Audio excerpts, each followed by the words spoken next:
Okay, as Cam mentioned there, the major U.S.-EU gas agreement struck today is meant to inflict more damage on Russia's economy. Will it work? Ian Bremmer is president of the Eurasia Group and G0 Media. He's in New York. Ian Bremmer, welcome to the show. Thanks so much. So the U.S., its ambitious plan to increase exports of natural gas to Europe by 15 billion cubic meters this year and triple that in subsequent years. How significant is this in the overall European energy picture? It's quite meaningful. I mean, given that we're talking about the Europeans trying to reduce their import of gas from Russia by 2/3 by next winter, they truly need as much help as they can get. And the American commitment is a significant piece of that. I mean, I don't have percentages in front of me, but my understanding is that it's quite meaningful. Yeah, I think it's about 10% of their annual imports to start ramping up to about 30%. But, you know, if you look at Europe, it's a lot of pipelines, and this would be LNG, right? So they need new terminals and likely need some more pipelines to accommodate all of this. So it's ambitious and it's meaningful, but is it realistic given the time that this needs to be done in? I think that the Europeans see the Russian invasion of Ukraine as an utterly existential threat, not just to Ukraine, but to their own national security and even to democracy in the continent. And their willingness to engage in spending, as well as accepting hardship, both economically for the near and the long term, as well as in terms of the defense commitments for the near and the long term, are absolutely there. So, I mean, things that we would have said are completely unrealistic 4 weeks ago are no longer so. I think we would have said that about Germany's 2% GDP commitment to defense. I think we would say that to the Italians' willingness to wean themselves off of Russian energy. I think we're saying that really across the board. I mean, the Finns and the Swedes talking about applying formally to NATO. I mean, for every one of these European countries, this is a just volte-face. It's 180 degrees from where they've been for the last 30 years. No, even Switzerland is taking a side. I mean, they're sanctioning Russia. Even Monaco is taking a side, for Christ's sake. I mean, it's extraordinary. So that brings me to my next question, right? And it's about European unity, right? Because Biden said yesterday the sanctions that are in place to pressure Russia, they're going to need to be maintained for months if we're going to see a change in behavior there. And that's going to require a lot of unity from Europe. It sounds like you think European unity can hold even as pressure on their energy security may increase because of all of this.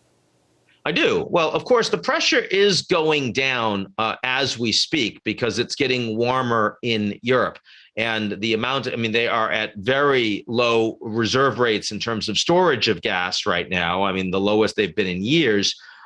But they also aren't facing any more imminent freezes. And that matters an awful lot in terms of consumer and industrial demand on energy. So what we're really talking about is how much can be accomplished before we get to next winter. And again, all of the pressure right now from the Europeans is driving in the other direction. It is what else they can do to pile on. Do you want to take the Russians out of the G20, disinvite them? Do you want to hit more oligarchs? Do you want to hit more banks? You know, what else can you do to squeeze the Russians? Because Putin's not behaving any differently. So all you can do is damage the economy more and more and more. Also, in terms of more weapons and more humanitarian aid being provided to the Ukrainians. So the resolve is there, but when you look at the raw math as a percentage of the energy mix, the numbers are pretty big, right? I mean, Europe relies on Russia for about 40% of its natural gas, more than a quarter of its oil.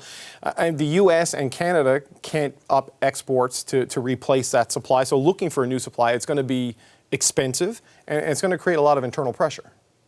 It's Qatar, it's Azerbaijan, there's a little bit of Israel, it's the United States. It will be efforts to ration and draw down use and make it more efficient. And then over the medium term, of course, it's moving faster to renewables, which the Europeans were already in pole position on globally, but doing more. And the point is that the expense is real.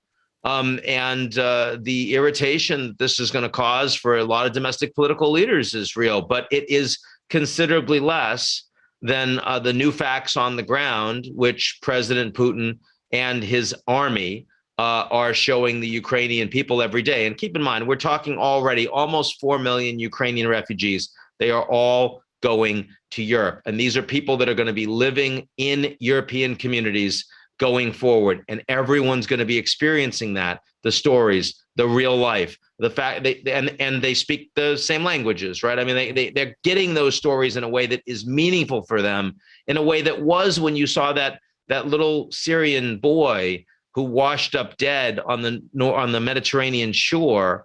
But for most of the Syrian refugees, it didn't have the same impact on the Europeans. It had that impact on the Jordanians, for example, had an impact on the Egyptians, but it didn't in Europe. Here it does. No, that young Alan Kurdi was his name. That little boy. I remember that day right in the middle of the Canadian election in 2015. Absolutely. Just to switch, if I can, from energy issues to weapons, because Ukrainian President Volodymyr Zelensky, he pleaded this week with NATO to do more, specifically asked for fighter jets and tanks. There's been a reluctance there. Do you think any NATO countries will step up and provide Ukraine with either planes or tanks?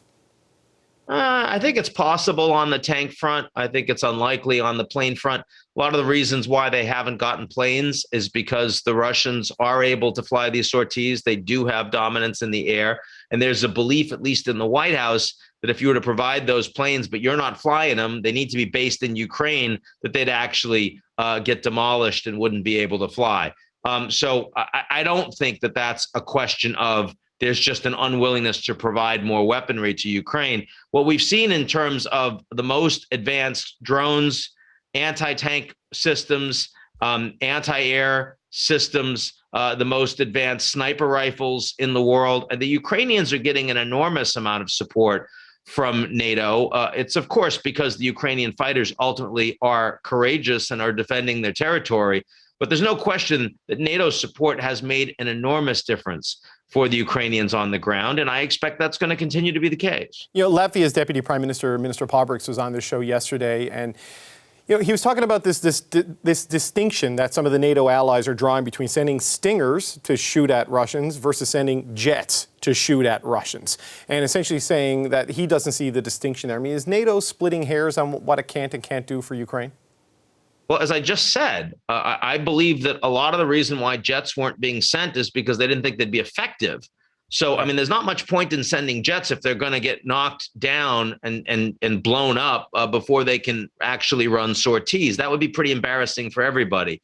So to the extent that that is credible, and again, that's information I've gotten directly from the Biden administration, I tend to take that seriously. But I don't believe that there have been a lot of limitations. What the NATO has done in terms of real-time intelligence provided to the Ukrainians on the disposition of Russian forces, in terms of some of the most advanced weapon systems that NATO has being given to the Ukrainians to blow up Russians in the field, and of course, in terms of destroying the Russian economy, including freezing half of all of the central bank assets that the Russians have. And there was no one in NATO that thought that the NATO countries, the governments, were going to do that to the Russian economy before the invasion hit. So on balance, I would say that if there's a surprise here, it's that NATO has outperformed and they've been more unified than people would have expected. And by the way, I think that the person who's most surprised in that regard is the Russian president. Yeah, you might be right on that. All right, Ian Bremmer, appreciate your time. Great to meet you. Thanks for coming on the show. Good to talk to you, sure. Hi, I'm Vashi Capellos, host of Power in Politics. See more of our show by subscribing to the CBC News channel or click the link for another video.